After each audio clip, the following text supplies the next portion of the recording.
بسم اللہ الرحمن الرحیم۔ جیسا کہ آپ جانتے ہیں کہ پریکٹس اینڈ پروسیجر ایکٹ کو سپریم کورٹ آف پاکستان نے آئین کے مطابق قرار دے دیا ہے۔ یہ ایکٹ بنیادی طور پہ جب اس کی جو سماعت ہوئی ہے اس میں جو بنیادی نقطہ تھا وہ یہ تھا کہ کیا پارلیمنٹ کو یہ اختیار حاصل ہے کہ وہ سپریم کورٹ کے پروسیجر کو ریگولیٹ کر سکتی ہے یا نہیں کر سکتی۔ تو اب یہ بات بالکل واضح ہو گئی ہے کہ 10 اور 5 کی جو اکثریت ہے اس سے ایٹ لیسٹ یہ بات اب طے ہو گئی ہے، اور میں سمجھتا ہوں کہ یہ ایک بہت اہم پیش رفت ہے ہمارے آئینی اور قانونی جو موضوعات ہیں اور آئینی تاریخ میں، کہ یہ ٹرائیکاٹمی آف پاور یعنی عدلیہ، مقننہ اور انتظامیہ کے جو اختیارات میں تقسیم تھی اس کو اب سپریم کورٹ نے بڑے واضح انداز میں یہ کہہ دیا ہے کہ یہ اختیار اب جو ہے وہ پارلیمنٹ کے پاس موجود ہے۔ ایک بات جو بہت ضروری ہے، میں اپنے ناظرین کے ساتھ شیئر کرنا ضروری سمجھتا ہوں، یہ ہے کہ اس بات سے قطع نظر کہ یہ آئین میں اختیار پارلیمنٹ کا ہے یا یہ سپریم کورٹ کو خود اختیار حاصل ہے کہ وہ اپنے پروسیجر کو ریگولیٹ کرے، اس بات سے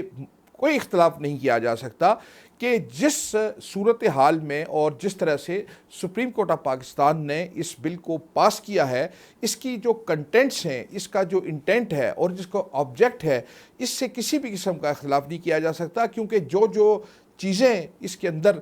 دی گئی ہیں ان کا تعلق براہ راست ان ایسپیکٹس کے ساتھ ہے جو ہمیشہ سے وکلاء کی جو ہے وہ ڈیمانڈ رہی ہے، اور یہ ایک عوامی مفاد کے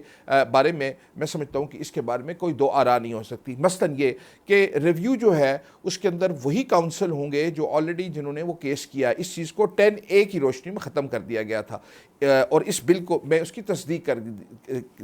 کر دی گئی ہے۔ اور ساتھ ساتھ سب سے امپورٹنٹ بات یہ ہے کہ اگر سپریم کورٹ آف پاکستان 184(3) کے تحت براہ راست کسی چیز کا نوٹس لیتی ہے تو اس بات کو بھی یقینی بنا دیا گیا ہے کہ اسے ریمیڈی لیس نہیں چھوڑا جائے گا، بلکہ اسے اپیل کا حق جو ہے وہ دیا جائے گا۔ اور سب سے اہم بات یہ ہے کہ جو وکلاء کو جس چیز کی جو ایک بہت دشواری ہوتی تھی کہ ارجنٹ نوعیت کے جو کیسز ہوتے تھے ان کی جو فکسیشن ہوتی تھی اس کے اندر بڑی پرابلم ہوتی تھی، اب اس کو قانونی شکل دے دی گئی ہے کہ ودن 14 ڈیز جو ہے وہ جو انٹرم ریلیف ہے اس کو سپریم کورٹ جو ہے وہ سنے گی۔ اس کے علاوہ میں یہ سمجھتا ہوں کہ جو عملی طور پر یہ بات بہت متنازع رہی ہے پاکستان کی عدلیہ کی تاریخ میں، اور حالیہ جو ماضی قریب میں جو عدلیہ ہماری سپریم کورٹ آف پاکستان جس وجہ سے تنازع کے شکار ہوئی ہے وہ یہی تھی کہ بینچز جو ہیں وہ اپنی مرضی کے بنائے جاتے ہیں، اور یہ امپریشن گیا پبلک کے اندر کہ جو بینچز بنائے جا رہے ہیں ان کے بارے میں پہلے سے ہی لوگ یہ پیشین گوئی کر دیتے تھے کہ اس کا فیصلہ، یہ میں سمجھتا ہوں کہ ہماری عدلیہ کے لیے ایک بہت بڑا ایک نقصان دہ ایک عنصر تھا۔ اور اب اس کے تدارک میں یہ جو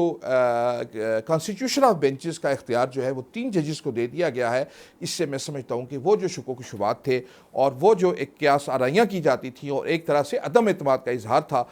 وہ اب ختم ہو گیا ہے۔ بہرحال مجموعی طور پر میں یہ سمجھتا ہوں کہ اس بات سے قطع نظر کہ اس وقت جو دلائل دیے گئے پارلیمنٹ کے اختیار کے حوالے سے آرٹیکل 191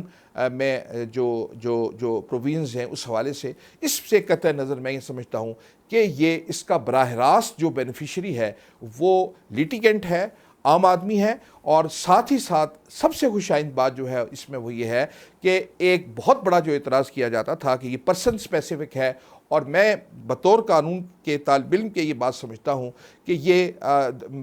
یہ شک بھی درست نہیں تھی کہ اس کو ریٹروسپیکٹیولی جو ہے اس کا ایفیکٹ، اور اس کے لیے کوئی ٹائم لیمٹ بھی نہیں دی گئی تھی، تو یہ بھی بہت خوش آئند بات ہے کہ وہ جو شک تھی ریٹروسپیکٹیولی کہ یہ پچھلے جو قوانین جو فیصلے کیے گئے ہیں اس پر بھی اس کا اطلاق ہوگا، اس کو جو ہے وہ جزوی طور پر کالعدم قرار دیا گیا ہے۔ اور ایک امپورٹنٹ بات جو میں آپ کے ساتھ شیئر کرنا ضروری سمجھتا ہوں یہ ہے کہ اس قانون کا اطلاق جو ہے، یہ ایک سوال کیا جاتا ہے کہ کون کون سے کیسز پہ اس کا اطلاق ہوگا، تو جو اصول ہے قانون کا وہ یہ ہے کہ جو تاریخ قانون کو نافذ العمل کرنے کے لیے دی جاتی ہے، یعنی اس قانون کو 20 اپریل 2023 سے جو ہے وہ نافذ العمل ہوگا، اس کا مطلب یہ ہوا کہ جو مقدمات 2023 کے بعد فیصلہ ہوئے یا جو سپریم کورٹ میں 184(3) کے تحت فیصلہ ہوئے ان پر اس جو ایکٹ ہے اس کا اطلاق ہوگا۔ انہی الفاظ کے ساتھ میں آپ سے اجازت چاہتا ہوں۔ اللہ حافظ۔